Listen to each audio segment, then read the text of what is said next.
Good morning, everybody. If you could please find a seat, we're going to get started. I'm going to stand out from behind the podium. Is that okay, Mark? No, you want me on the podium? Okay. I can be at the podium. I'm an educator, and I like to float to the room. Okay. Let's see. Can you all hear me? All right. Well, good morning to an incredible room of people right now. We've got students, my colleagues, family and champions, and friends.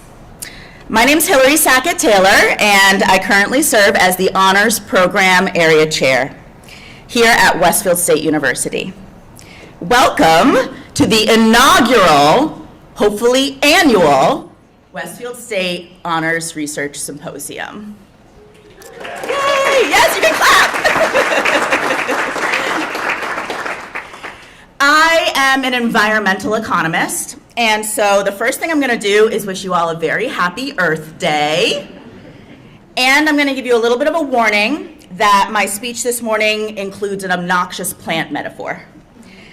So my predecessors, Ricky Kantrowitz, Glenn Brewster, and Vanessa Diana, created and cultivated a program where intellectual curiosity is encouraged, where students are empowered to be active and engaged citizens of our campus community. Our program aims to inspire students to get the most they can out of their undergraduate career, and it challenges them to grow personally and professionally. I have really big dreams for Westfield State University's honors program. And if I'm honest, they were planted as a little seed 11 years ago. In March of 2012, I met Vanessa Diana for the first time when I came for my campus interview. And she got me so excited about the prospect of taking a job here at Westfield State by telling me about the opportunities to teach in the honors program.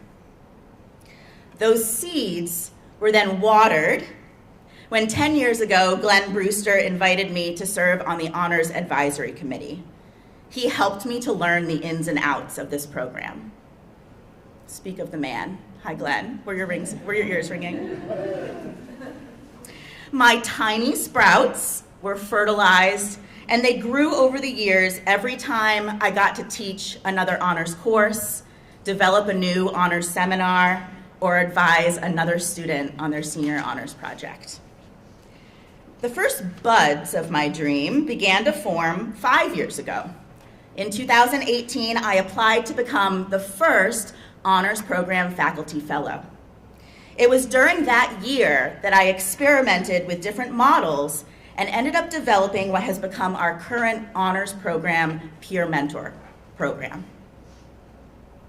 Glenn, Vanessa, and our admin Gretchen became mentors and friends to me. They welcomed me with open arms into the honors family. And in turn, I learned collaborative, supportive, and moral leadership from their example. As I stepped into the role of assistant director the following year, I began thinking more long-term about the ways that I could influence the program's overall impact on the student experience here at Westfield State. During those years, I developed and taught our first Honors Discovery Seminar, now taught by my wonderful colleagues Frank Giuliano and Malun Wang. And it's now fully integrated into our new and continually evolving honors curriculum. This academic year, I stepped into the director position that Ricky, Glenn, and Vanessa each held before me, and my dreams for this program are just starting to bloom. This year, I have rolled out several new initiatives. We collaborated with a number of campus initiatives to do a Day of Service honors event, and that's being further developed by the help of my honors interns into the Honors Community Service Certificate program. We also collaborated across campus for a Day of Dialogue event, which is being further developed into an Honors Inclusive Dialogue Certificate program. You can read more about these initiatives in the center of the program for today. I couldn't do any of this without my dedicated colleagues who serve on the Honors Advisory Committee. I am inspired by the community that we have created together. This academic year, I organized the committee into 3 working groups. A group led by Nick Morrison, developing a strategic plan that is going to align us with justice, equity, diversity, and inclusion. The curriculum working group led by Erica Kelleher that is continuing to innovate our curriculum and helping us to align with the new Common Core that's coming very soon. And an SHP handbook revision group led largely by Juliette Lee, who's helping students to understand that they have expanded opportunities to do research and creative work through honors and promoting greater creativity. I also have to acknowledge my incredible students, many of whom are in the room. My honors interns, my student HAC representatives, my peer mentors, my Student Honors Association, formerly known as SHAC, exec board, because you all embody what I like to think of as the honors mindset. You challenge yourselves to grow, and you give back to our community through your leadership. Most importantly, you serve as an inspiration to me about what is possible for the future of our program. Today is a culmination of 11 years of carefully tending to my dreams. It's been built on rich soil, cultivated by my predecessors, so that I could continue to grow the program in new directions with the support of President Linda Thompson and Associate Provost Brian Jennings. Today, for the first time, we are combining 3 honors program traditions: SHP presentations, the honors awards of graduation chords, and an alumni networking event. This big celebration is really a celebration of the community that we've built around a shared love of learning and a desire to leave a lasting impact here on our campus and beyond in the world. Many of you have heard me say over and over again, honors is much more than a minimum GPA. Honors is a mindset. And for me, honors has been and continues to be a place where the student experience is at the center of everything we do. I get to work alongside passionate educators and support staff who have watered, fertilized, and tended to the seeds that are planted by our students when they took their first step onto our campus. Today, we're here to acknowledge their growth, to admire their accomplishments, and to become even more inspired about the possibilities that their future holds. Again, I welcome you to the inaugural Westfield State University Honors Research Symposium. May each of us learn something new today. Thank you.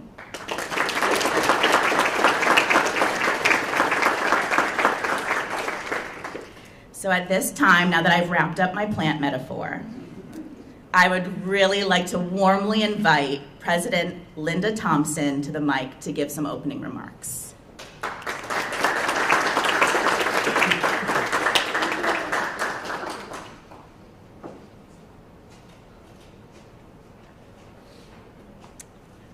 So good morning on this wonderful Earth Day.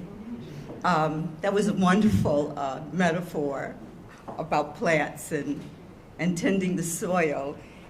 As you can tell, Dr. Hillary Sackett-Taylor is a really gem on our campus, and I'm just so privileged to have an opportunity to work with her. And I didn't realize you were an environmental economist. That's, when I first moved to Massachusetts, I met the honors director or the honors dean at down at University of Massachusetts, Boston, and Rajani is a force to reckon with. I'll just say, I don't know if you've ever had a chance to meet her, but when I was moving out here, Rajani talked to me about Vanessa Diana. And I said, that seems like a wonderful person for me to meet and get to know. And just to talk about this whole honors work that they were doing there, Rajani and I are now writing a book on the public health impact of climate change. And it was developed as a course. The book is going to be used as a course for honors students, so you can blend different interests. And I have been just so delighted to sit next to Carly, who is our keynote speaker today. People like Carly are the reasons why we are here on this campus at Westfield State University. She graduated in 2020, and so just missed this craziness that a lot of you went through with the 2 years of dealing with COVID. But infectious diseases like that are the result of climate change. They're the results of us going into habitat that we don't need to be going into. It's a result of us destroying our rainforest and releasing viruses that we've never been exposed to. So this whole issue of getting people like you, each one of you in this room who's a student here on our campus, to begin to find that thing that keeps you getting up every day, that thing that's in your gut that you want to do in order to make a difference in this world. Yesterday, I had the opportunity to see all of the wonderful research and creative activities going on this campus. There were hundreds of students down at the Dower Center yesterday, all of them doing extraordinary work. And the reasons why they're doing that extraordinary work is because of the faculty here on this campus. All of the faculty here this morning, stand up. Stand up. Stand up and see these are the people who got up early this morning to celebrate the success of our students on this campus. Thank you for getting up and coming here this morning, and thank you for everything you do on behalf of our students. I was just saying to Carly, she has a master's degree, but I always say honor students should not ever think that's enough. You know that, don't you? What you have to figure out is how are you going to continue to not only get the scientific skills and the knowledge in order to solve some of these complex problems that we're facing in this world, but you can also come back here and teach. We need passionate, dedicated young people to begin to understand the impact that they can have in this world. Those projects that you're working on right now can be the seed of the solutions that you're going to be able to develop in order to solve some of the problems that we're facing, such as climate change, such as social instability, and the threat that we're facing right now with democracy in this country. And so I just say, keep doing everything that you're doing, because whatever you're doing is going to have an impact. It's the critical thinking skills that you're developing as a result of being an honors student and an honors student on this campus. I also want to say I want to work with the people in the honors program to grow it, to figure out how we can get the funding to support it, and to figure out how we can seed faculty and student research on this campus, because that's how you learn. When I first became a dean in Michigan, I taught in the honors program. I taught a course on social justice and the health of women. I took women to Jamaica, these students to Jamaica, to look at the human rights issues that women were facing who had HIV.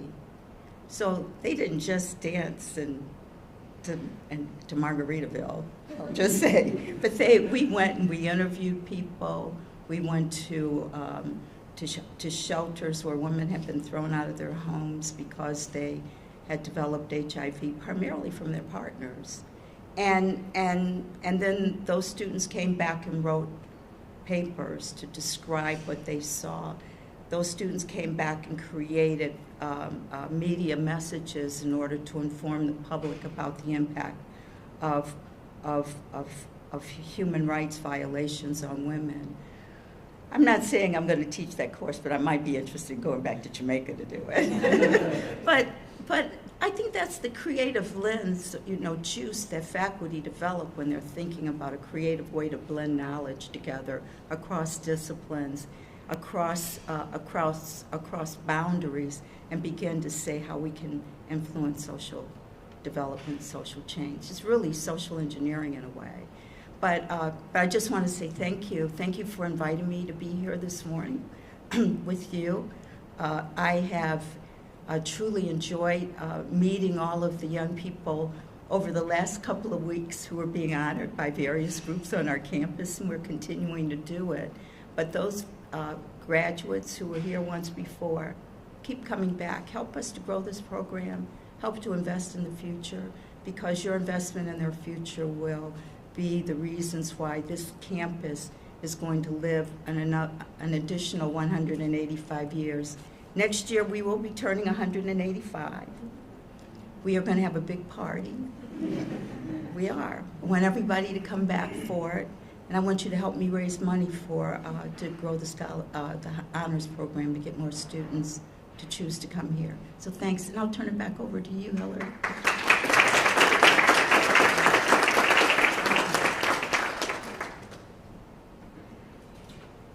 Thank you, President Thompson, for those words. So I just have a few announcements before we move on to the next part of our day. So this is a general outline of our day.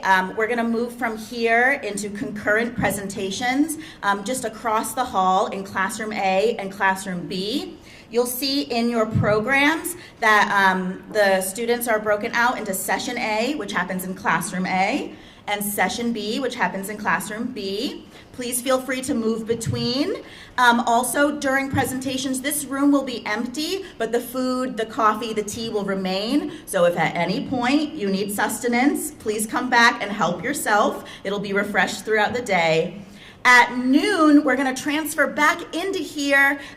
For those of you who RSVP'd for our day, we do have boxed lunches for everyone, and we'll welcome Carly Thibodeau, alumni, honors program alumni from 2020, to give our keynote address. It's going to be absolutely amazing, and so I hope to see all of you there.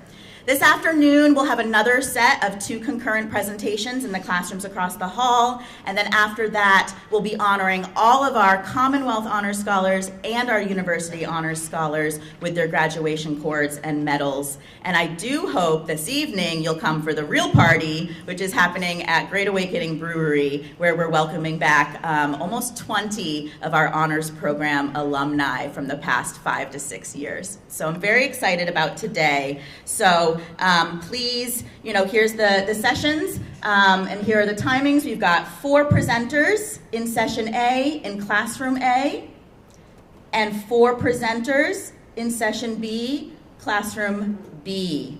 So have a wonderful day, learn something, support one another, and I hope to see you again at lunch. Thanks, everybody.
I'm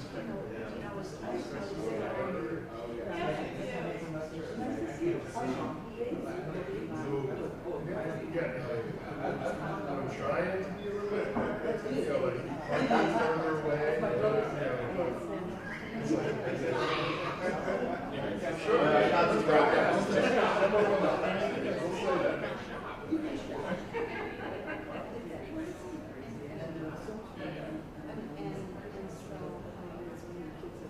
What's going on, Jamie? How are you?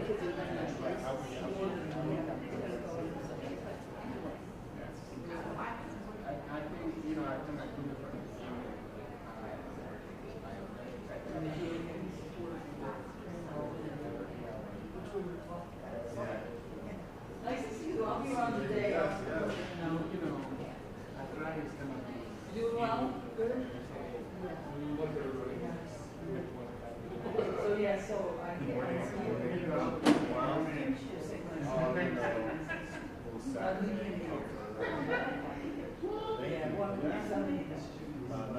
It's like No, I mean, I have a slow yeah, my youngest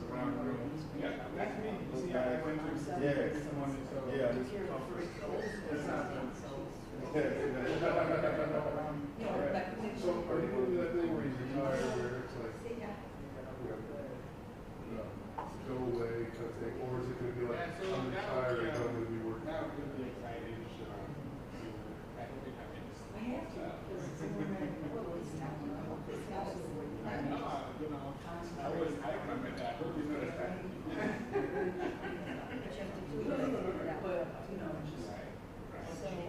because being a mom and being a teacher, where do you want to end this whole time? I don't mean it's bad, but I really want to just, because I love what you're doing, but my brother died at 62, so and we were and I never loved you guys. He called me in January. Because we go, I was a baby, he was always watching me. She was in her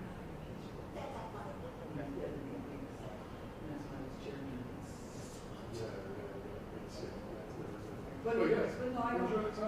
I don't think, and I don't mean it this way in any way. I don't think Dave would want to have part-timers like that. I think he wants new people that are on campus. I get it, they're on campus, but there's this silent thing that you kind of, I don't know what other people are doing, but I don't. It'll be hard for me because this is my social life. I mean, I started younger than you, I started at 28. That's how old I was. Where you kind of fool yourself into thinking, I'm not that far off from the kids here, and I'm kind of hip. Then when they start telling you, one thing about, just my mother, and I'm getting, and I used to piss me off, but I was like, hey, I just don't want to acknowledge the kids. When it gets to that place They where, don't see you invisible. well, not just that, but like you get to the point where you've been working here longer than the kids been like you started your. Well, I'm 40 years here. Yeah, well, I'm just saying, right? Yeah, 25. So it's like, I'm at that point where it's like that. So I don't know how to. I mean, people will say, you'll miss it. Absolutely, there's like this. There's this. There's this. But I don't think it's healthy for me at that point because even if I teach online, then I still have to make sure if something gets wrong and I have to do it. Then I have to, bug Val or bug Lynn, and then they're friendly. So that's easy. But I'm saying we have to still have that. Then you still have to read the emails. So I don't remember. I think it was. I can't remember who it was. But I don't know if he was.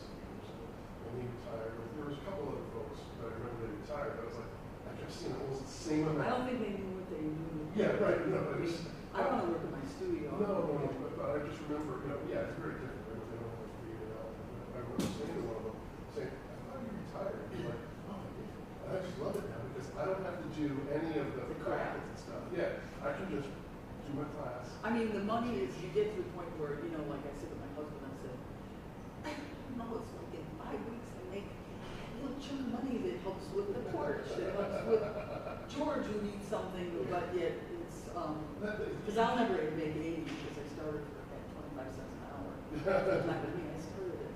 I don't know, I was a single mom, and I don't know how, I look back and I don't know how I did it.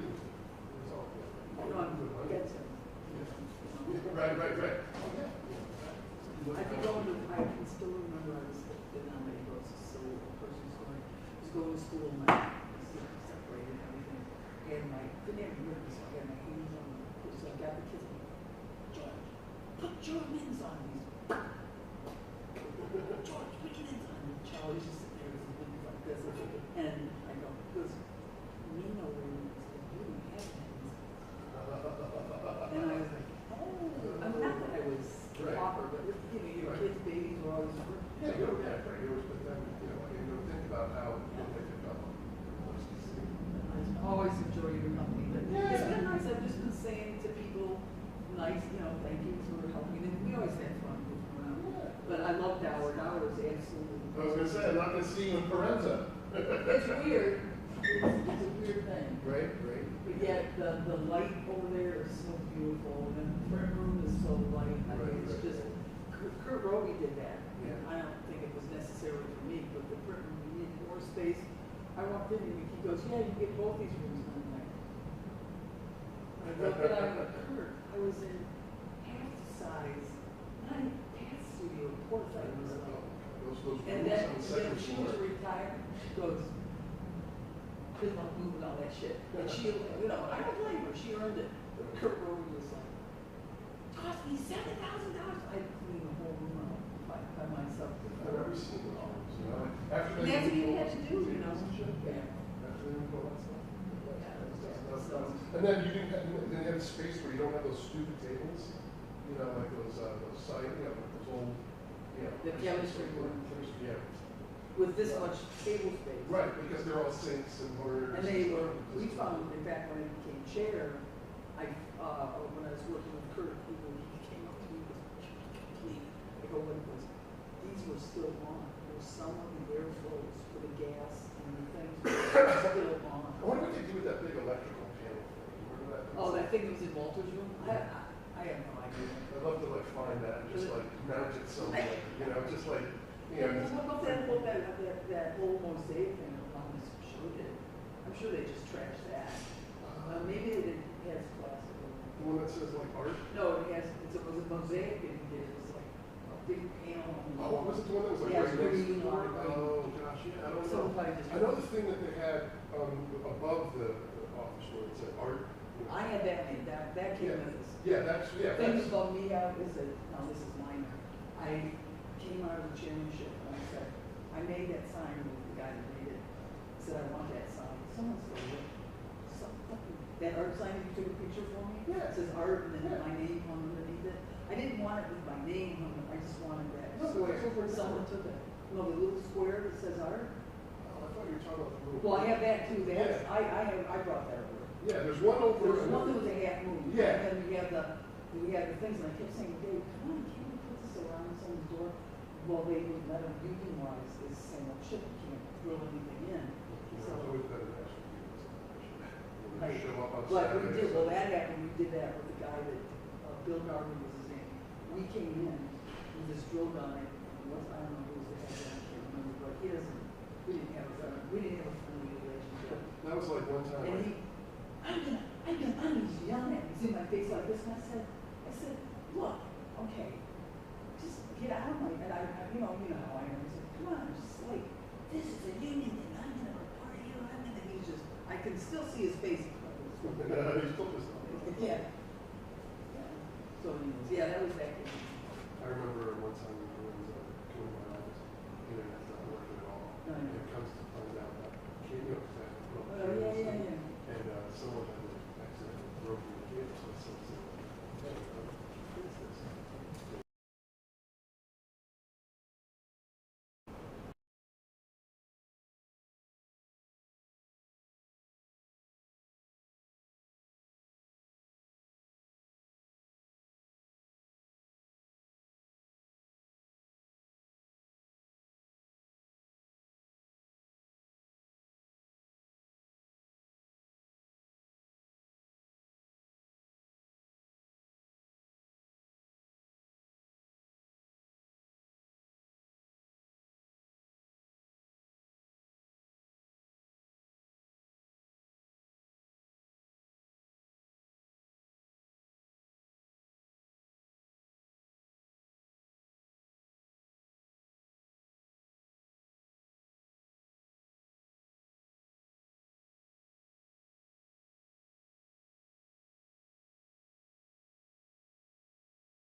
Hi, everybody. Please help yourself to some lunch in the back, and we'll have the speaker begin in about 10 to 15 minutes.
Yeah.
Okay, welcome everybody.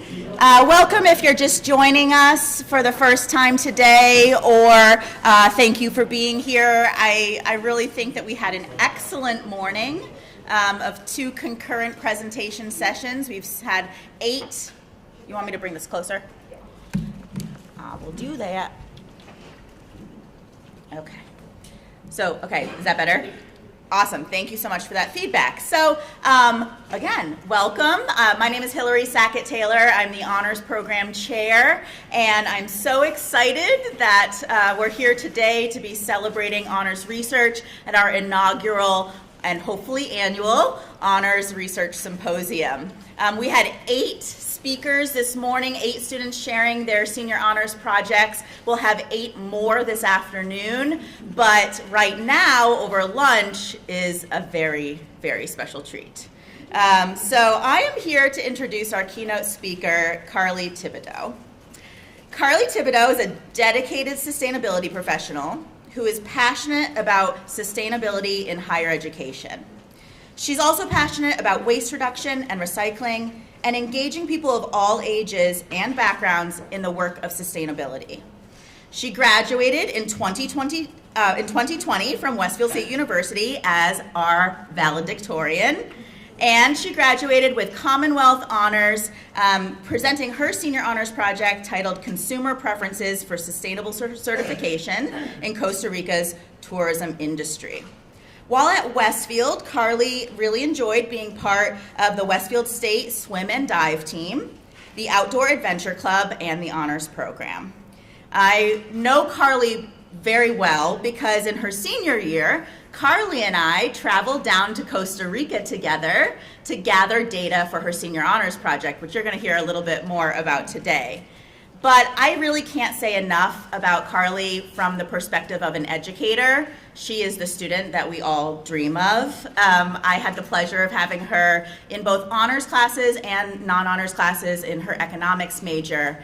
And she always showed up engaged and willing to ask the hard questions.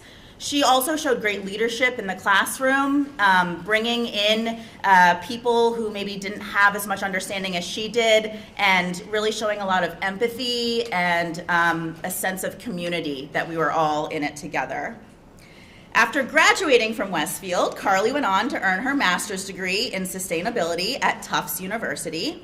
And this is where she first found her passion for sustainability in higher education, working as a graduate assistant in the Tufts Sustainability Office.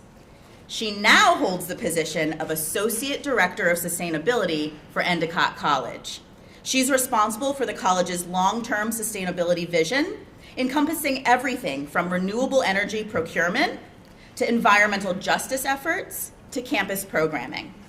Carly enjoys sharing her passions with Endicott students, faculty, and staff, and getting involved in the local Salem and Beverly communities. She's also an avid hiker, reader, and swimmer. So without further ado, I am so thrilled to introduce you all to Carly Thibodeau.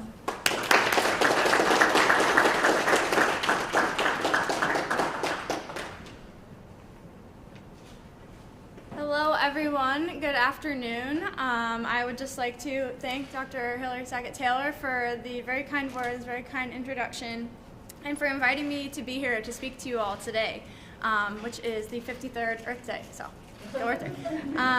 It is truly an honor, and it's so exciting for me to come back to the Nest as an alumna. And before I really get into my speech, I just want to say, wow. The presentations that I was able to witness today are so impressive. So to all of you who completed your SHP today, whether you've presented yet or not, I'm so impressed, and you should all be so proud of yourselves because the quality of work that you've produced is astounding. So let's have another round of applause for all of the people who completed their projects.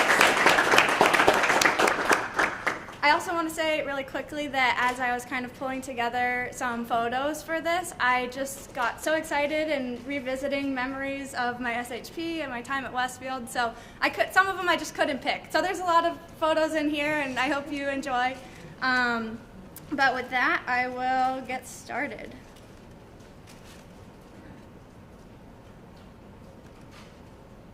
Okay, awesome. So I look back really fondly and proudly of my time at Westfield State as a member of the honors program.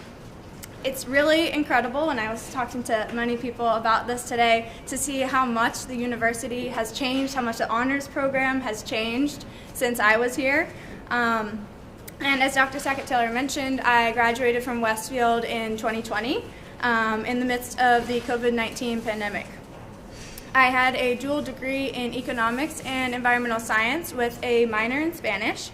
And along with graduating, as you mentioned, with the distinction of being Commonwealth Honor Scholar, I was one of the class of 2020 valedictorians. So lots of hard work went into my time at Westfield. But during my time at Westfield, I also feel that I truly took advantage of everything that the university had to offer. I was a captain of the women's swim and dive team, so lots of great memories and friendships and achievements from that. I was also the president of the student ambassadors, which I believe is now called the presidential ambassadors, and the Lambda Sigma Sophomore Honor Society. I also participated in a few other groups such as the Outing Club, Campus Activities Board, and the Tutoring Center.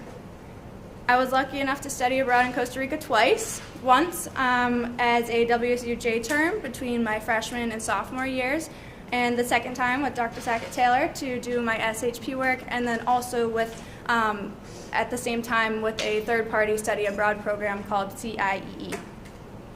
After graduating from Westfield and with Dr. Sackett-Taylor's support and encouragement, I went on to become part of only the second cohort to receive their Master's of Science in Sustainability from Tufts University. And it was there, working as a graduate assistant in their Office of Sustainability, where I really found my passion for working in higher ed and supporting sustainability efforts on campuses.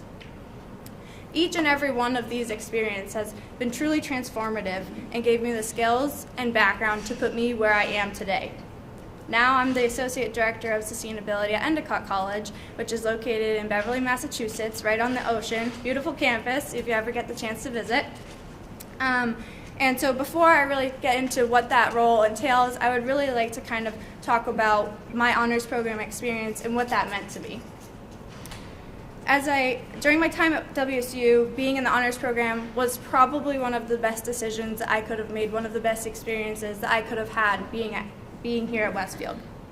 It was not only the academic benefits of the smaller class sizes, the more interactive and intimate class discussions and seminars, but it was also the sense of place and the relationships that I formed with not only my peers, but with my professors. From that first early move-in weekend, getting to meet fellow honors students at the scavenger hunt in Stanley Park and enjoying the barbecue, I knew I'd found a community that would welcome and support me, and that would encourage me to pursue my goals and give me many laughs and happy memories along the way. As I spent the next year, my freshman year, living with my peers in the Honors Living and Learning Community, or LLC, right here in University Hall. Then the years following, going to pumpkin carvings and paint nights and all sorts of fun things in Maud Hall, that feeling of support and belonging only grew stronger. I'd met many of my best friends that first weekend.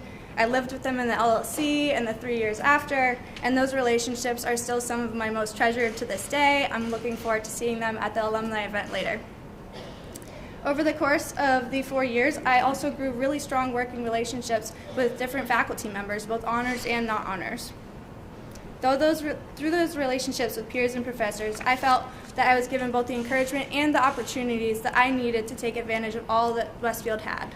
And a large part of that was through the process of completing my SHP. I'll be honest, as an underclassman, I wasn't sure if I wanted to do an SHP at all. It seemed like a lot of work. I had a lot of other commitments on campus already between swimming, my dual major minor, my other extracurriculars. Did I really want to spend an entire year researching one topic?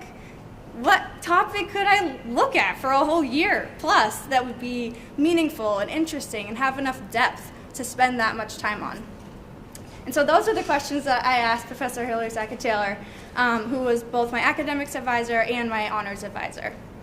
I distinctly remember our conversation at the end of my sophomore year, where she convinced me that not only doing an SHP was possible, but it would also be one of the most memorable experiences of my entire career at Westfield. When I asked her about how to pick a topic, she said, "Well, what are you interested in? What do you enjoy?" My answers were my time in Costa Rica, Spanish, and sustainability. But how could all of those seemingly unrelated things turn into an SHP? So imagine my surprise when she said, well, I guess we're just gonna have to go to Costa Rica. Was never something that I thought would be possible. So after further discussion during the transition between my sophomore and junior years, we decided to look into consumer preferences for sustainability certifications in ecotourism. And so our research questions really surrounded whether those certifications influence the consumer to spend their dollars in a way that aligned with their values. So did any attributes of sustainable tourism, what were most valuable to tourists? Did any previously held environmental attitudes influence the tourists to seek out sustainably certified experiences?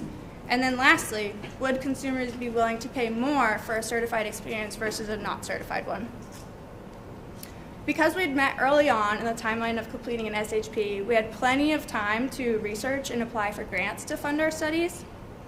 And so writing grant applications was a learning process in itself, teaching not only patience, because there was a lot of that needed, but also professional writing skills, how to navigate the IRB process, how to demonstrate the value of what we hope to find in our research, and also humility. We didn't get every grant that we applied for, but the university research and travel grants that we were awarded secured funding to be able to travel to Costa Rica, to pay for our lodging in Costa Rica, and also to pay our interview participants. And my favorite part, getting to experience some of these ecotourism activities ourselves, but it was all for research. So, our data was entirely qualitative and came solely from our interviews with tourists at ecotourism locations and lodgings. Professionally conducting an interview was something I had never done before, especially in a foreign country. So for those first few days of our trip, I remember in the capital city of San Jose, I followed Dr. Sackett-Taylor's experienced research lead, listening and learning to the proper protocols of conducting an interview. As the days passed and our trip took us up into the mountains of the cloud forest in Monteverde, I grew more confident and more comfortable with our objectives, and so in the end I had ended up taking up full ownership of the data collection and was conducting research interviews all on my own. Over the course of our week in the country, we stayed in hostels, we partook in activities like tours of history, culture, agriculture, and a wildlife rehabilitation center. We went on guided night walks, finding tarantulas and other sorts of creepy crawlies in the rainforest. We went hiking and ziplining through the cloud forest canopy. While having fun and enjoying all these amazing experiences, we were also hard at work, I promise you that, completing our data collection. We met and interviewed so many different and interesting people. The memories of talking to people from all over the world, of practicing my Spanish, not in a classroom, but in a place where that was the dominant language, of trying new foods, of sipping coffee while working through interview notes at a small cafe. Those are all things that I'll never forget, and I got to share them all with Dr. Sackett-Taylor. I can still hear her attempts to coax forest denizens out of the rainforest with her calls of monkeys, monkeys, or her saying excitedly, or maybe more accurate to say nervously, I cannot believe you talked me into this, right before she plunged over the side of a 500-foot Tarzan swing. Only for you, Carly. I think some might have found sharing a bunk bed or dancing in traditional Costa Rican masks with their professor a little weird, but we just had too much fun for it to be anything but amazing. I would really recommend the melding of work and play that we got to experience to anyone. Though when we eventually had to return to the Westfield campus, we were not feeding hummingbirds or exploring a coffee plantation. Completing the analysis of all the interview data that we had collected was interesting in a different way. We needed to be able to measure qualitative data in a quantitative way. So we came up with codes to identify certain concepts. Through several iterations of coding, themes started to emerge from the data, which served to both address our original research questions and bring up new ones, as all good research does. It was truly a collaborative effort to develop that qualitative methodology and to be able to synthesize the information that we collected into my senior honors project. So into the results. Our most overwhelming result was that most of the people that we interviewed didn't know about the specific certification that we were researching. Therefore, the effect of the certification on the consumer's purchasing power was limited if people didn't know what it stood for. This certification, called the Costa Rican Sustainable Tourism Certification, or CST, rates CST certified businesses on a 5-leaf scale according to 5 different standards of practice. Although many participants didn't know about it at first, once they learned more about the certification, one of the standards that they valued the most was if the company protected the surrounding natural environment or not.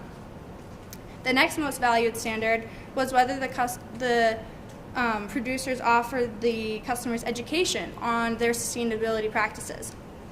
And so many of our participants said that those other 4 standards would be accomplished if the consumers became educated about the practices to achieve them.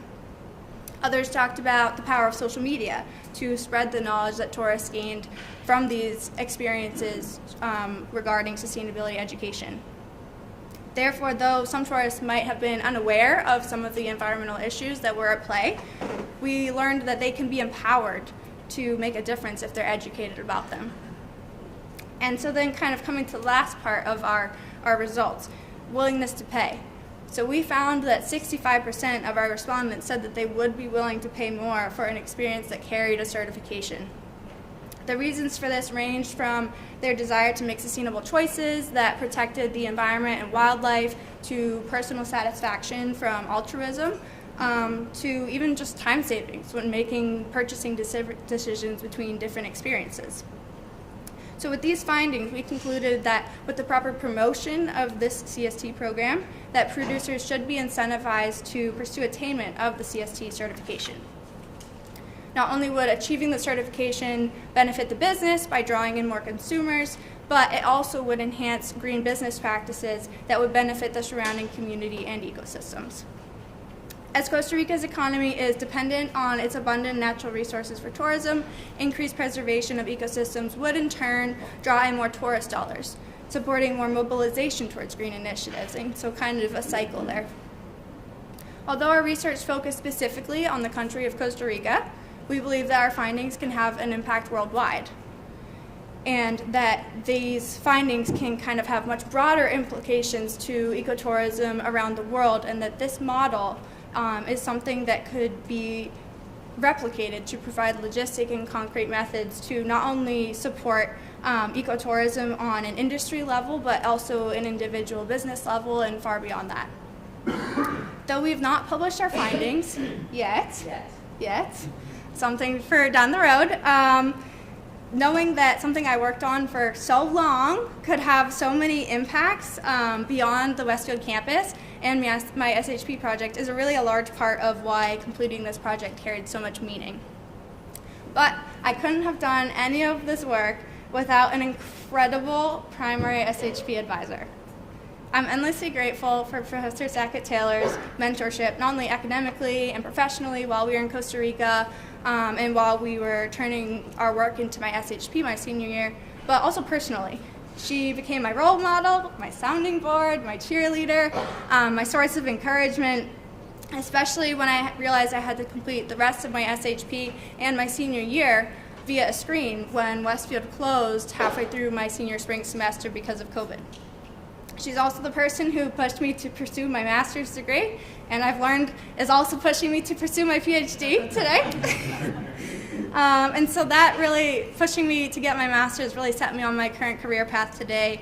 And so without the relationship that we built together over my time in the honors program, our time in Costa Rica, the many hours and months we spent synthesizing that data later on, I really don't know if I would be where I am today.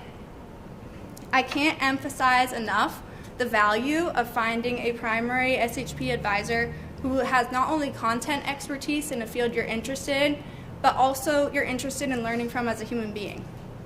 Be open to that relationship. The connections that students can form with their primary SHP advisor can be valuable far beyond their time here at this campus, and I'm lucky enough to be able to rely on Dr. Sackett-Taylor as a mentor and a friend to this day. Her belief in me always encouraged me to reach higher and further than I ever would have on my own, which brings me to my current position at Endicott. As Associate Director of Sustainability at Endicott, I am responsible for the college's long-term sustainable vision. And so that encompasses everything from waste reduction and recycling to procurement of renewable energy to education and programming. And all of these efforts have the ultimate goal of doing our part to slow climate change. Climate change is a very real and urgent threat. This has been felt by Endicott's own coastal campus in the destruction of our campus seawall during 2018 Winter Storm Grayson. This storm saw a combined 15-foot storm surge and high tide, which rivaled the strength of historic storms like the Great Hurricane of '38 and the Blizzard of '78. And storms like this are only getting more frequent and more intense around the world. We've also experienced this threat during the extreme heat waves we've felt during recent summers. 7 of Boston's top 10 hottest summers on record have occurred since 2010, with 2021 coming in at number 1 and 2022 at number 5. Expand that list a little further. 11 of the top 20 hottest summers on record have occurred since 2000. So assuming that most of the students here today were born around 2001 or later, that means that more than half of the hottest summers ever recorded in Boston happened in your lifetimes alone. We'll just let that sit for a minute. I don't say this to spread alarm or to say there's no hope. Instead, I mean to emphasize the urgency with which we must all play our part to slow global warming, and that the actions of every one of us does have an impact on what our futures will look like. At Endicott, our actions and efforts are organized into 4 main pillars. First, we have climate and energy, which entails initiatives surrounding renewable energy, energy efficiency, green building, climate resilience. Next, we have campus operations, which involves issues of waste reduction, water, grounds management, procurement, things like that. Then there's health and equity, or what I like to call the people part of sustainability. And so this focuses on food and dining, on diversity, equity, inclusion, and belonging efforts, or DEIB, on healthier materials, on personal wellness. And then lastly, there's experiential learning. So really working towards the integration of sustainability in campus partnerships, in curriculum, in internships, and being able to use the campus as a living lab for learning. Endicott is consistently recognized as one of the Princeton Review's green schools. 13% of our campus power usage is offset by on-site renewable energy. We divert about 50% of the waste that we produce from the landfill, be it from composting, traditional recycling, and specialty recycling, some of which our streams include textiles, mattresses, electronic waste, and plastic film, just to name a few. In the past year, Endicott has seen roughly $270,000 worth of awarded incentives and energy savings from efficiency projects, which has resulted in close to 1 million kilowatt hours of annual electricity savings and 32,000 therms of gas savings. Our major programming periods include Sustainability Week in the fall, the participation in the nationwide Campus Race to Zero Waste competition between colleges and universities in February and March, Earth Week in April, and then at the end of the academic year, our College Cleanse Move Out donation campaign, which last year we collected about 5,500 pounds of donations valued at about 23 grand that we saved from going to the landfill. All of these initiatives serve to increase awareness, inclusion, and health of our campus and community towards sustainability efforts, as well as reduce our impact on a rapidly warming planet. Some of our upcoming projects, which I'm particularly excited about, include the completion of our 3rd Sustainability Tracking and Rating System, or STARS report, which we can use to not only benchmark our progress against other colleges and universities, but also measure the progress that Endicott has made against itself since the last reporting period. Another initiative that the college is working on is transitioning to a plastic-free commencement, not only supporting plastic and waste reduction efforts, but also showcasing our commitment to sustainability to our graduates and to their families as they take what they've learned at Endicott out into the world. Perhaps my biggest source of excitement is that we are nearing publication of the college's first campus-wide sustainability plan. This is a project that's been worked on for several years by faculty, staff, and students. And it will set goals in our 4 pillars of sustainability that will not only provide direction, but accountability for the college to achieve these sustainability initiatives through the college's 100th anniversary in 2039. Lastly, I'd be remiss if I didn't mention how we just wrapped up a week's worth of successful Earth Week events. So our lineup included a Sustainable Shops Showcase, where we invited local businesses with either sustainable operations or products to come to campus to encourage our community to buy local and find greener alternatives to big brands.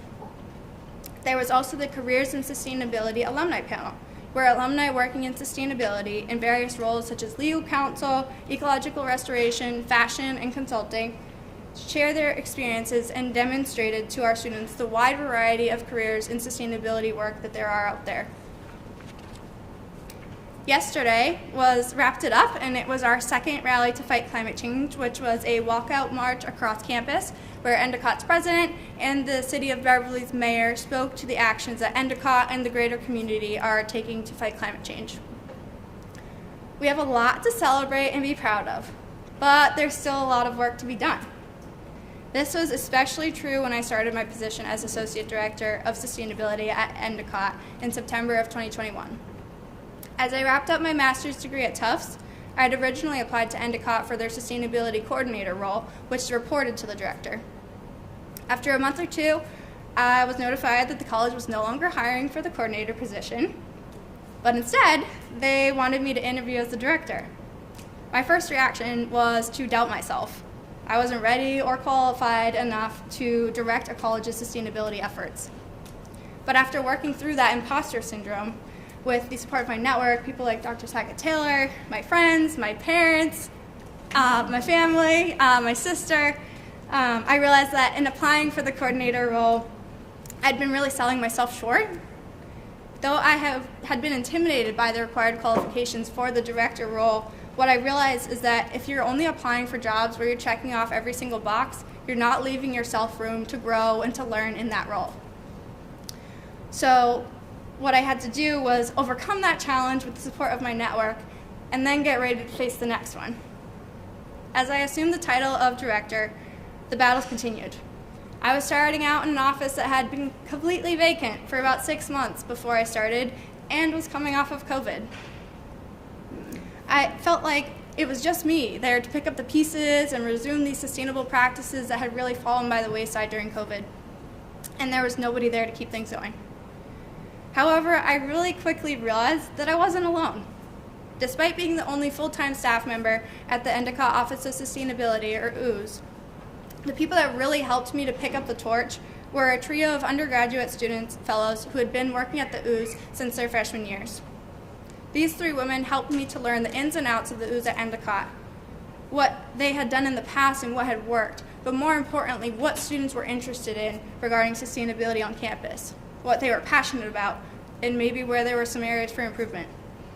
So with their support, I was able to both restart old initiatives and create new ones to improve campus sustainability. Now the Endicott OOS has another full-time sustainability staff member and 5 student fellows, which has increased my mental sanity greatly. And each of these student fellows are really essential to all of the work that we do. Their roles range from working on data entry and analysis of our utility, waste, water, and solar data, to running our communications and outreach via social media platforms, to planning and executing sustainability programming and events. One manages our specialty recycling streams, and one works to complete research to inform new sustainability initiatives, such as the formation of an environmental justice working group of faculty, staff, and students to discuss ways in which we can support environmental justice locally and beyond. The college's sustainability office would not be able to accomplish all that we do without our student staff, not only in terms of having more hands on deck, but also in terms of the inspiration and the new ideas that they bring to the table. By having multiple people with diverse experiences and backgrounds on our team, we're able to overcome challenges more holistically. And that's really the root of how student leaders can step up to address sustainability on their campuses and beyond. I wish when I was a student here at Westfield that I had realized how powerful a student's voice can be. I didn't realize this power at the time. I felt I was just one voice, I was just one student, how could I make lasting change? But now, being on the other side, the staff side, I can totally see it. All of us, but especially students, have to speak up and advocate for the change that we want to see. Because you as students have a very strong influence on what happens, not only here at Westfield, but at other campuses and beyond. As an alumna, I still stay in touch with what happens here at Westfield. And when I heard about the Sustainability Club's thrift store idea, I thought, that is awesome, and I need to make that happen at Endicott. It's now one of our most successful events as part of our Campus Race to Zero Waste competition, thanks to the influence of the Westfield Sustainability Club here. At Merrimack College, the Student Government Association, or SGA, successfully proposed a plastic bottle ban that will be implemented over the summer. Universities such as Harvard, Princeton, and Cornell have divested or sold their assets and investments related to the fossil fuel industry because their students spoke up and demanded action. What students don't often realize is that their voices can often carry much more power than the voices of faculty and staff. At Endicott, I've been advocating to shift the college to ban single-use plastic since I started, and although some progress on that front has been made, there's a long way to go. Yet, when Endicott's SGA heard in February about what Merrimack was able to do at their school, they brought the idea to Endicott's higher administration and are presenting on their proposal to ban plastic at our school at the end of the month. In a matter of 2 months, the power of these student voices has been able to advance something that staff in the Office of Sustainability haven't really been able to make much progress on in 2 years. So in closing, if you take anything away from my words today, I hope that it's the power of your voice. The power of your voice to create change on this campus and beyond, if only you're brave enough to use it. But also the power of your voice to support others, as Dr. Sackett-Taylor and so many others here in the honors program and in the Westfield community gave me to be able to pursue my goals and accomplishments. And the last thing, most importantly, the power of your voice to support yourself in your own dreams.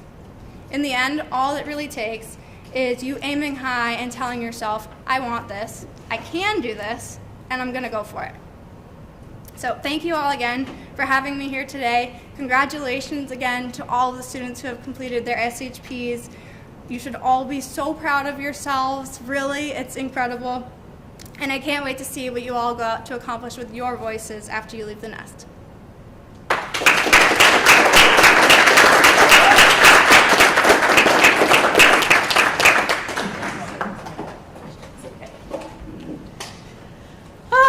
I'm so proud. Carly is awesome. Who has questions for Carly?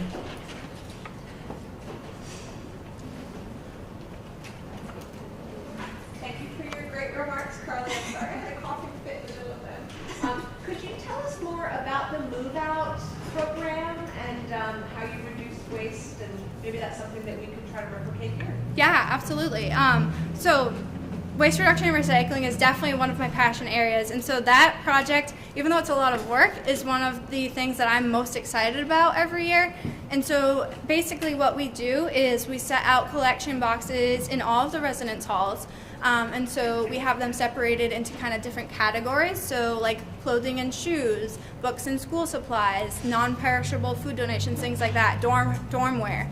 And so as students are moving out, they place anything that they no longer need into these boxes instead of tossing it in the dumpster. I remember during my time at Westfield, I would be moving out, and my room when I lived in Newhall looked right over one of the big roll-offs that they'd bring in.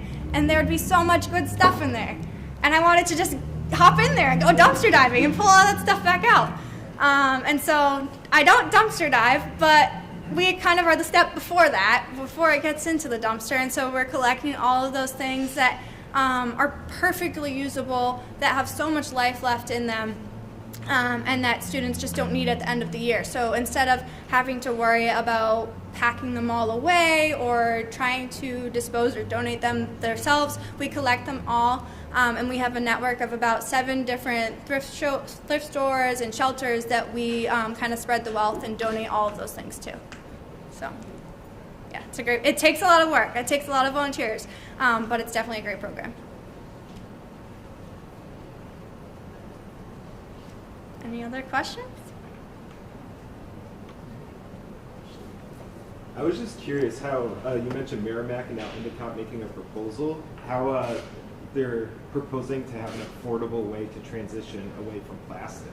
Right, yeah, and so that's definitely a big question in a lot of sustainability initiatives is the affordability and also the accessibility of sustainability, because there are a lot of things that do have a cost associated with them. And so kind of really what their proposal focuses on is a phased approach. They recognize and understand that it's not going to happen in a day, and so kind of building that long-term plan. So kind of one of their first steps is to really kind of just increase awareness of the plastic issue. So that's kind of step one that they've been working on this semester a bit, kind of gauging student interest and desire to reduce plastic on our campus.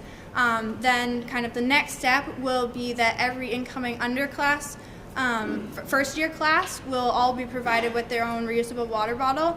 And so in that way they have that vessel to be able to refill bottles and kind of dissuade them from the plastic bottles. But we also are planning on kind of customizing it to each class, so then it also kind of becomes like a cohort unifying feature. And then kind of the third longer term part of that is installing water bottle refill stations in every single building. And so pretty much all of our academic buildings and the majority of our res halls have those right now, at least one in the building. And so we're really kind of working with the facilities department to expand that, make sure every building has one of those, and then kind of increase the amount in each building so that they're accessible for everybody. A great question. Any other questions? Okay, let's thank our presenter.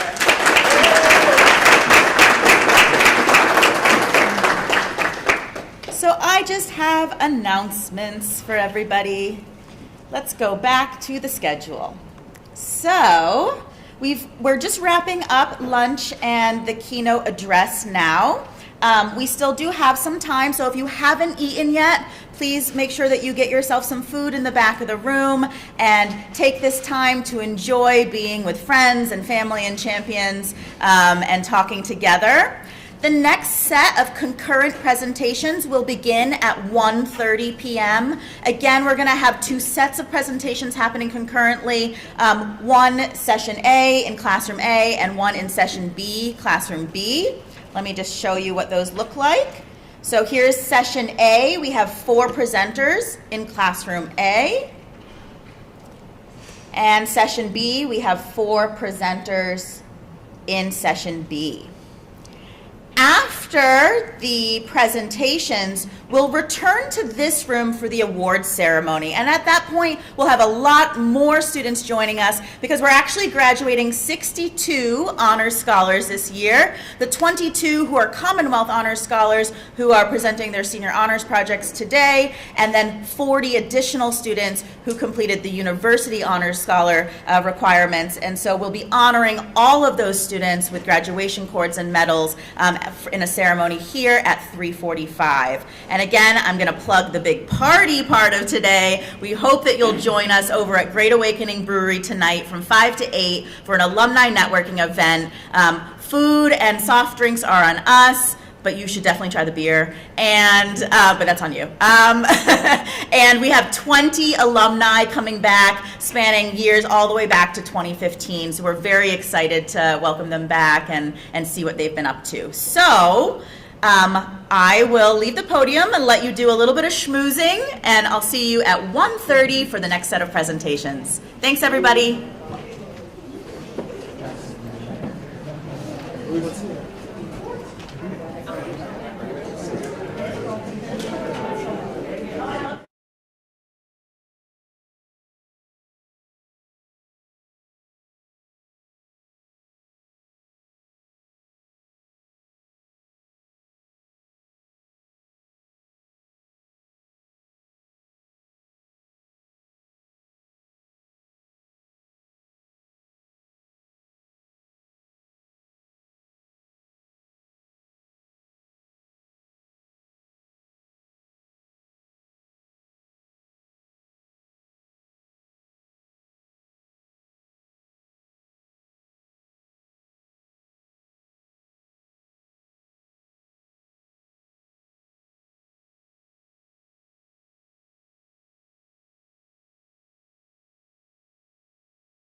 I'm gonna give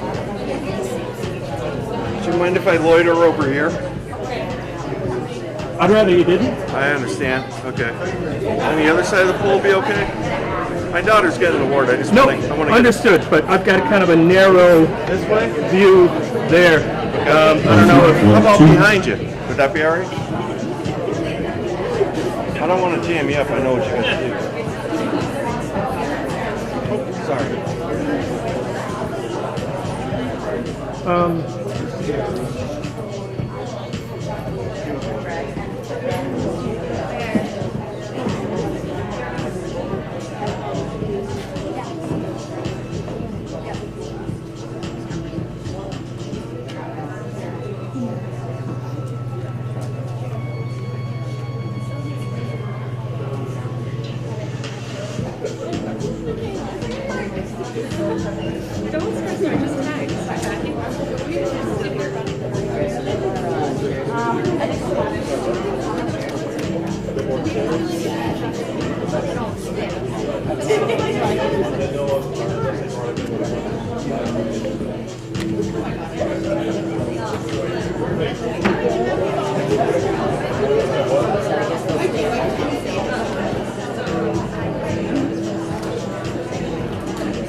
this bump.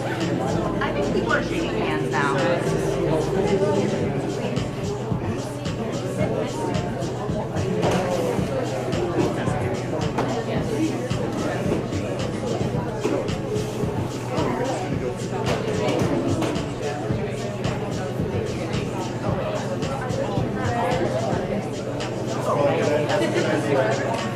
This is why it takes collaboration.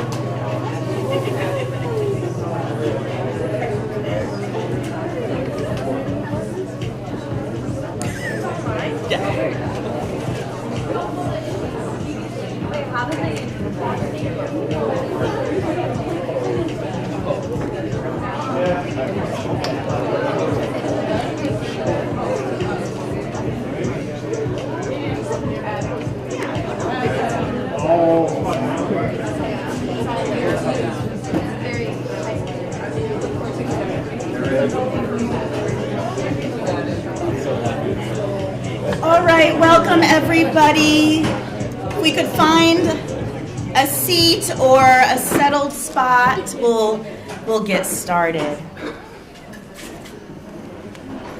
All right. Hi everyone. Oh, we've got some extra chairs coming in, so as the chairs come in, my folks in the back who are standing, please find a seat for yourself.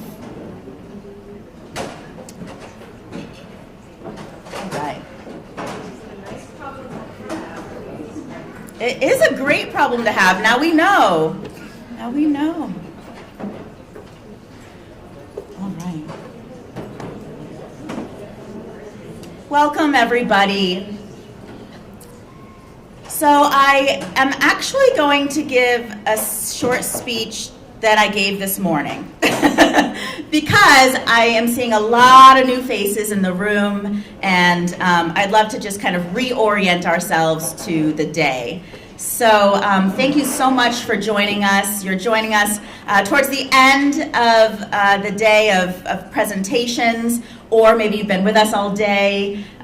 This has been a wonderful celebration of honors education. So I just want to welcome everybody again in the room, my students, my treasured colleagues, all the family, friends, and champions who are here to join us today. My name is Hillary Sackett Taylor, and I currently serve as the Honors Program Chair here at Westfield State University.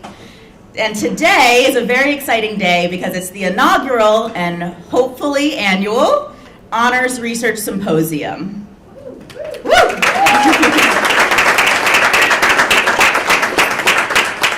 I am an environmental economist, and so I would like to wish all of you a very happy Earth Day today, and also give you a little warning that I'm about to use what some may consider an obnoxious amount of plant metaphor.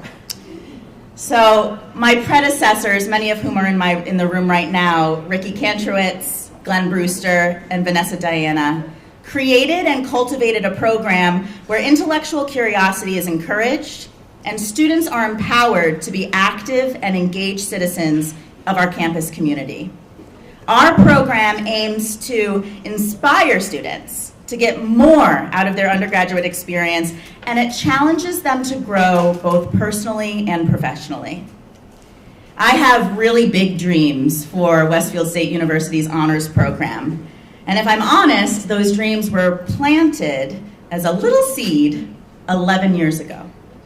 In March of 2012, I met Vanessa Diana for the first time when I came on my campus interview.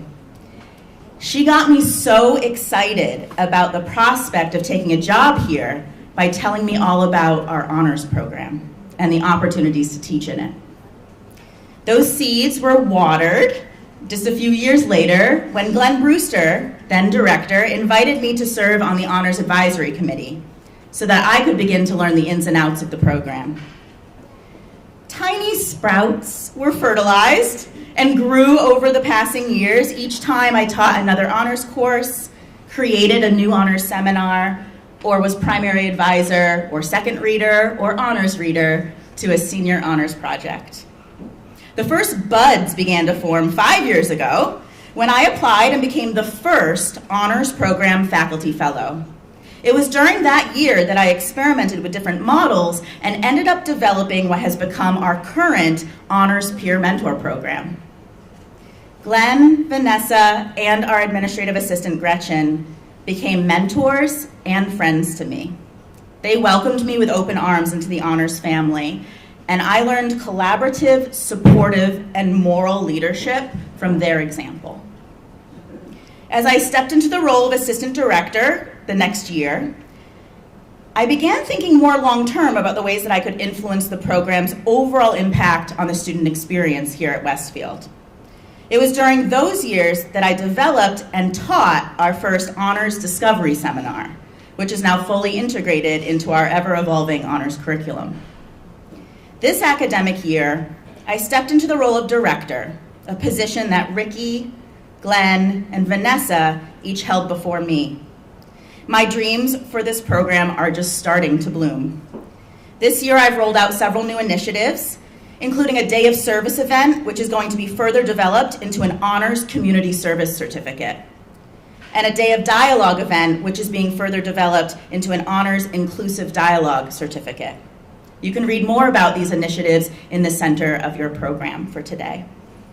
But I couldn't do any of this without my dedicated colleagues on the Honors Advisory Committee. I am really inspired by the community that we've created together. This academic year, I organized the committee into 3 working groups. The Strategic Plan Group, led by Nick Morrison, is working on integrating justice, equity, diversity, and inclusion into our mission and to everyday programming. The Curriculum Committee, led by Erica Kelleher, is innovating what honors means and how students earn honors credits, and is helping us to align with the new Common Core coming down the pipeline. Our SHP handbook revision, led by Juliette Lee, is expanding opportunities for students to do the Senior Honors Project and is promoting greater diversity and creativity in the formats that those projects can take. I have to also acknowledge the students in the room, my honors interns, my student hack representatives, the peer mentors, and the Student Honors Club, formerly known as SHAC, exec board. all of you embody the honors mindset. You challenge yourself to grow, and you give back to our community through your leadership. But most importantly, you've served as an inspiration to me about what is possible for the future of our program. Today is a culmination of 11 years of carefully tending to these dreams. And it's been built on the rich soil that is cultivated by my predecessors so that I could continue to grow the program in new directions. Today, for the first time, we are combining 3 honors program traditions: senior honors project presentations, this honors awards ceremony, and this evening, an alumni networking event. This is really a true celebration of our community that we've built around a shared love of learning and a desire to have a lasting impact here on our campus and in the world beyond. Many of you have heard me say, passing through the hallway perhaps, that I believe that honors is much, much more than a minimum GPA. Honors is a mindset. And for me, honors has been and continues to be a place where the student experience is at the center of everything we do. I get to work alongside my passionate colleagues who are educators and support staff. They've watered, fertilized, and tended the seeds that were planted by the students here today when they took their first steps onto our campus, maybe 3 to 4 years ago. Today, we're here to acknowledge their growth, admire their accomplishments, and become inspired by the many possibilities that their future holds. So today, at this Honors Awards ceremony, we're going to be recognizing Commonwealth Honors Scholars and University Honors Scholars. And I'd like to tell you a little bit more about each of those distinctions. Westfield State is a proud member of the Commonwealth Honors Program. It turns out that Massachusetts is the only state in the country that offers an integrated network of honors programs throughout the public higher education system, including the community colleges, the state universities, and the UMass system. We offer 2 honors distinctions here at Westfield State University. All honors students must complete 18 credits of honors learning experiences. And there's a number of ways that they do that, both inside and outside of the classroom. The students who have submitted and completed the Senior Honors Project earn the distinction of Commonwealth Honors, which is recognized at the state level. So today, we are graduating, well, we're not graduating them today, but we are about to graduate 62 honors scholars. We're very, very proud of that.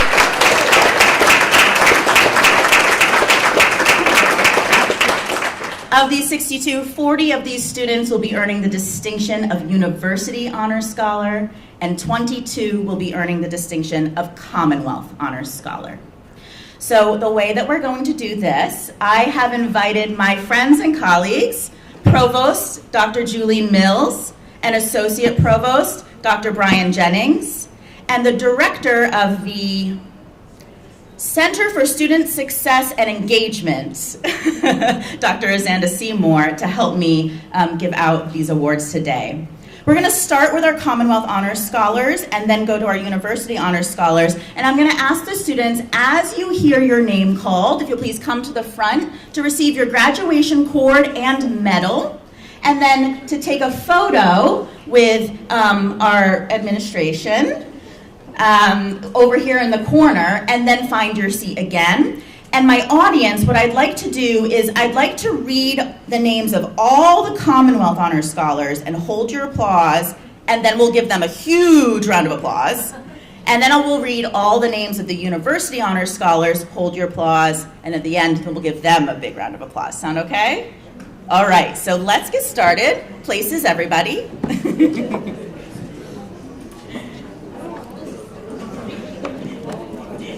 The gold ones are Commonwealth. Yep.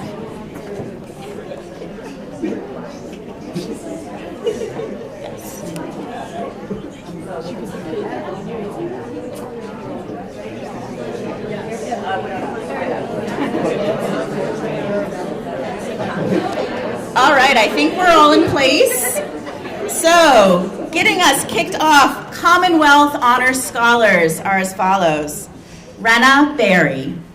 Oh, hold your applause. So go ahead, come on up, Renna. Samantha Bisineri. Oh, hold your applause. It's hard, I know.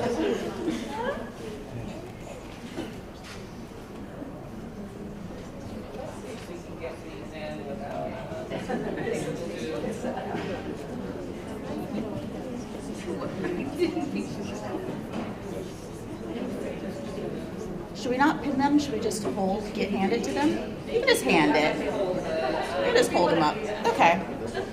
Great.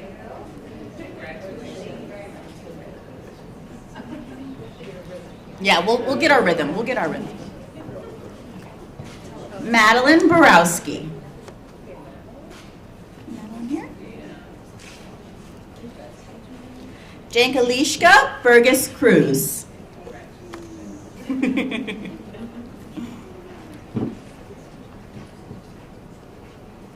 Madeline Carey.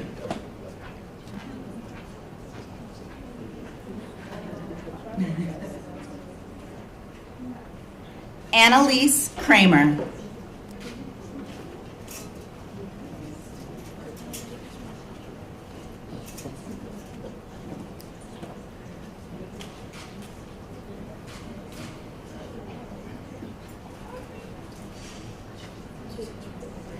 Irene Dimitroglu.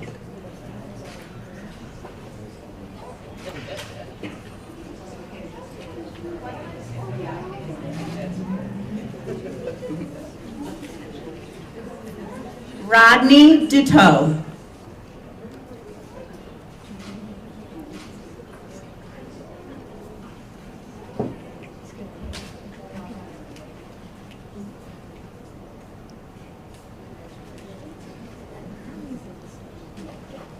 Rawan Ibrahim.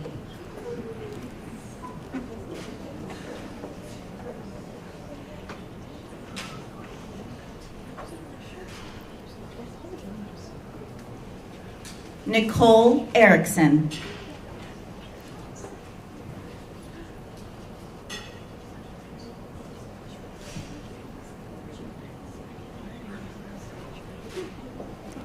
Emily Fluid.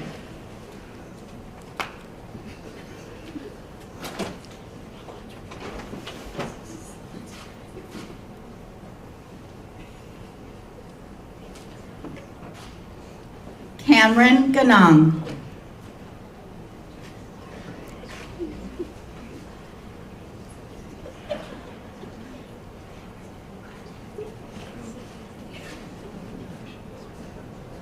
Lauren Gray.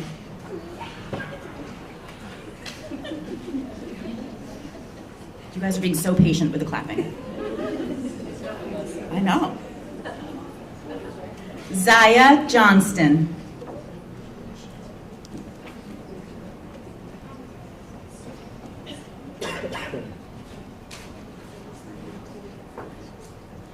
Hunter Jordan.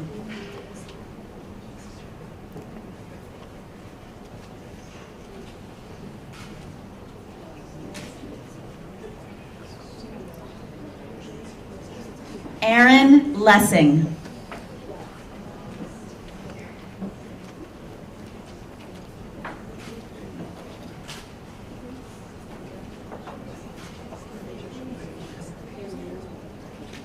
Brian Miranda.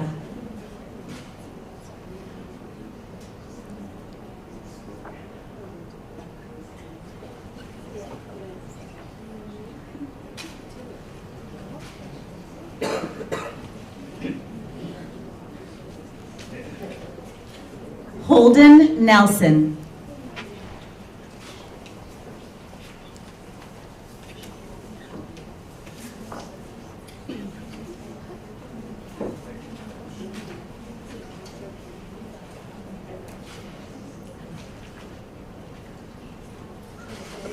Sadie Petta.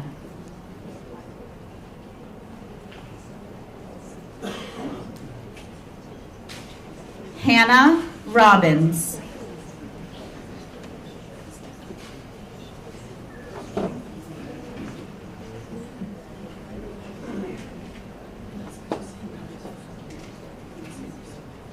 Nathan Solitario.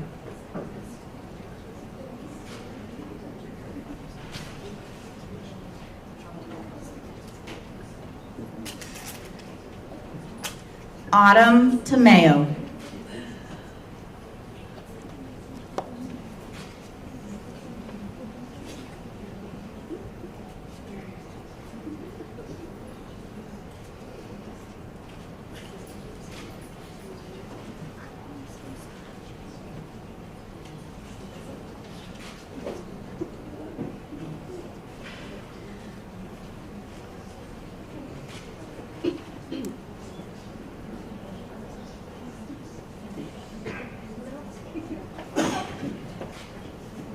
I present to you the class of 2023 Commonwealth Honors Scholars.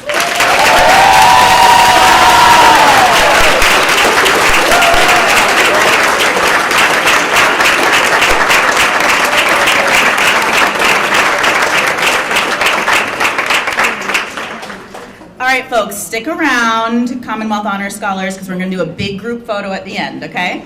Next are my University Honors Scholars. So again, when you hear your name, please come up to receive your cord and your medal. We're going to hold our applause to the very end, and then we'll give them a big round.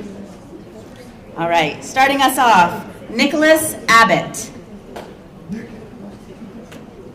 Margaret Ayern.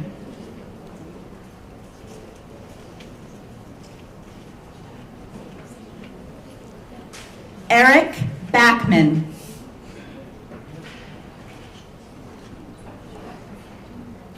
Riley Burgoyne.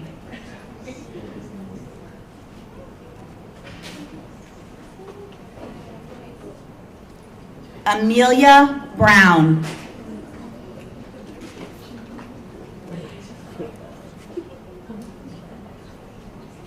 Hannah Burns.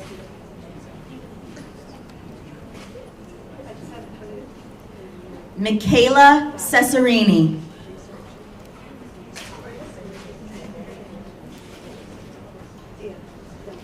Laurel Colabella. Nina Kuczynski. Joshua Dangora. Valerie DeJesus.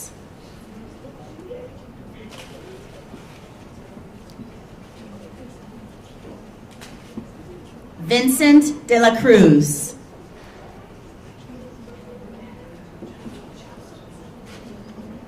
Marian Devoti. Levi Ekstrom.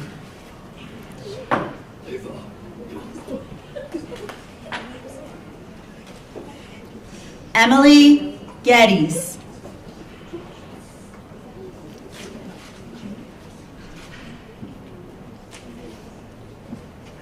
Lindsay Genatasio.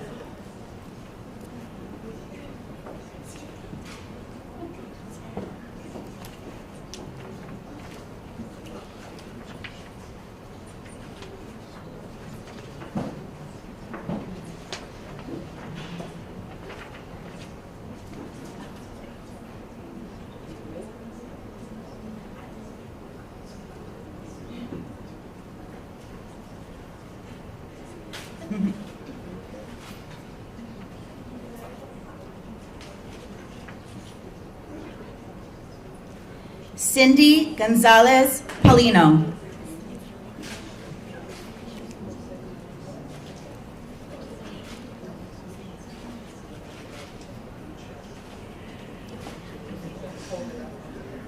Cassidy Harvey. Brittany Jackson.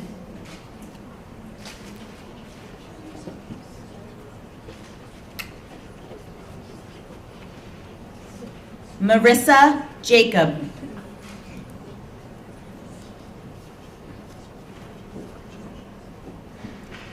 Griffin Kennedy.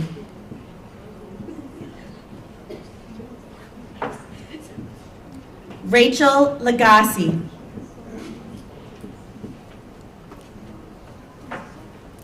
Leisha Lopez.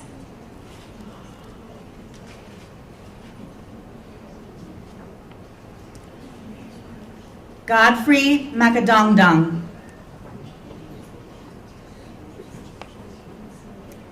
Rachel Manning.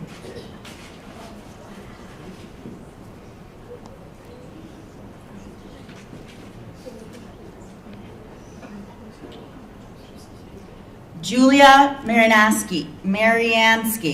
Sorry about that.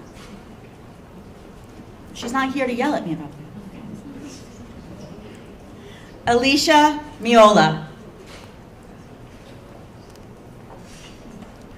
Elizabeth Naff. Christopher North.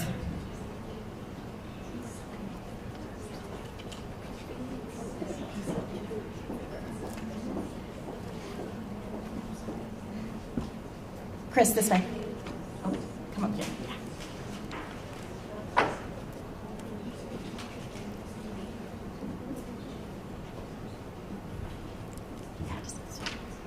Julia Radzewitz.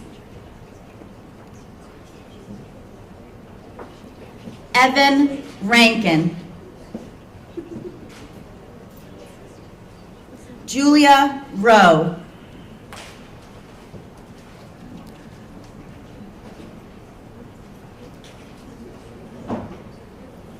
Kathleen Ryan.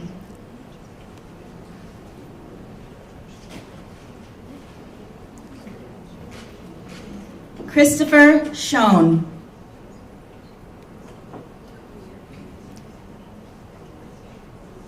Abigail Steinman.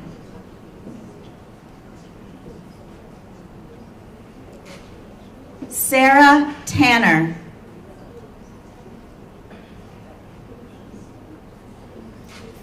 Spencer Van Tassel. Lydia Walsh. Kelsey Warner.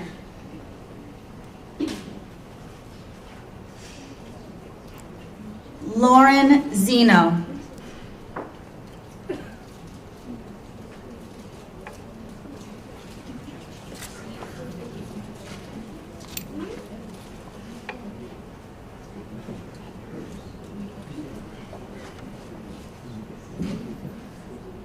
I present to you the class of 2023 University Honors Scholars.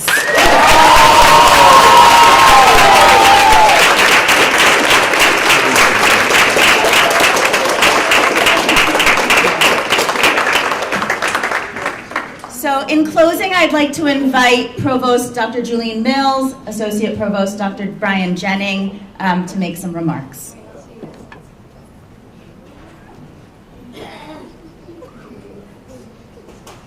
Another round of applause, please.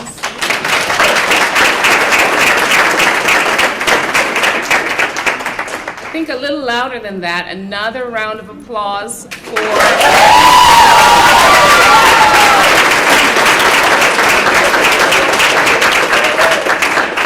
for those who are graduating in a few weeks. It's been a long road, sometimes a difficult road. And what I always like to say is, to whom much is given, much is expected. And your future is bright, and you are expected to be the next beacons for Westville State. So to the parents in the room as well, we know you're proud. You are extremely proud of your kids. And this is most important, that they be your beacon as well, that they represent the very best in you. And so we know that the future, not only is it bright, but that the voice that you have, that you use it for good. Use it for the very, very best to make this world better. And that's what I pass on. At this point in time, the road would not have been easier without the help of the honors staff. And for us, it is important to recognize and really celebrate the staff that makes this happen every single day. First of all, I want to thank Dr. Hilary Sackett-Taylor, who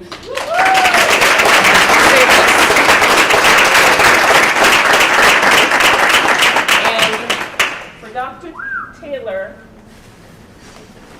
we brought you a gift because we thought it was really, really important just to celebrate your success for this event in particular. So I want to go back to last summer. Dr. Sackett-Taylor came in my office and said, I really don't like these 3 events and how they're going. We don't have enough students or people that come out, and it's not a good celebration because the room is not full and people don't really get to see the good work. And my response was, well, how much is it going to cost? And she said, well, I want to pull it all together. I said, that's fine, but how much is it going to cost? I don't know yet. I said, well, make it happen, and we will support you because we believe in the honors program and we believe in the work that you do. And I was so excited when the announcement came out that this was what it really was going to come together. And so you spent the year working on this, both you and Gretchen, and I just want to say we are so proud and we are very appreciative of the work. So on behalf of all of us, thank you so much.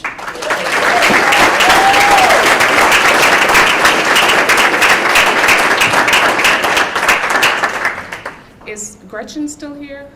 I don't see Gretchen here. Gretchen might have already moved on to the next thing, so.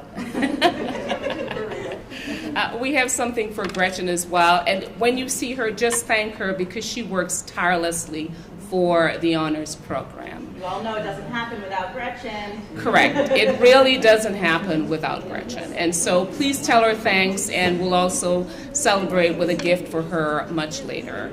I think this is the end of the program. And on behalf of the institution, we thank you for coming. For the students who are graduating in a few weeks, we know you have just a little bit longer to go, but we want to let you know we appreciate you. You make us proud, and I always say this, you chose us at Westfield State, and for that, we are way much better. And we thank you for your contributions. The presentations today were just phenomenally, they were just excellent. And sitting there, I was proud of the work that we do, the work that our faculty do, and in overall who we are as scholars. And so on behalf of the institution, it is my pleasure to say thank you, enjoy the rest of the evening, and we will see you in a few weeks when we do the penultimate celebration of graduation. Enjoy the rest of your evening.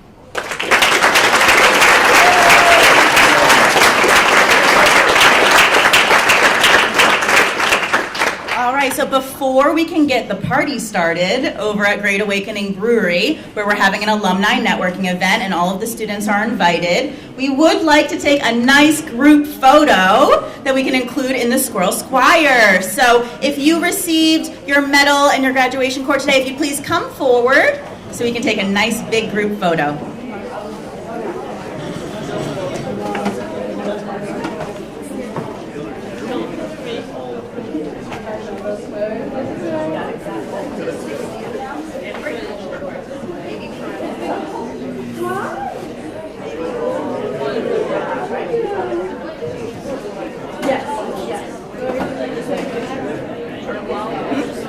Everybody.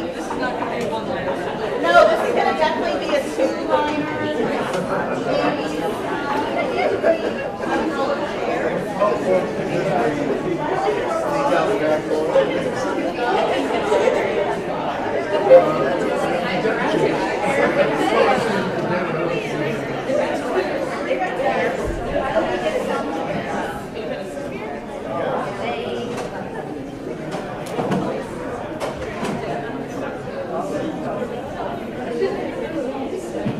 Or put on the faculty.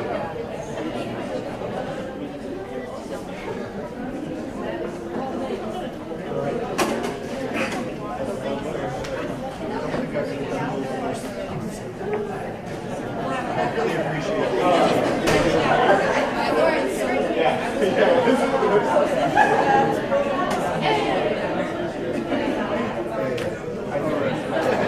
one really quick, for those of you that are sitting right in front, right here at this table, can I just have you guys slide off, just very quickly, sorry about that. Yeah, you can just, a little bit. Perfect, perfect. All right, so quiet too. All right, and everybody looking up here. And get the camera to look at it. And then all the parents and everybody. Anybody want to jump up? Come on, now's your chance. They're all here. You guys aren't going to leave for a week.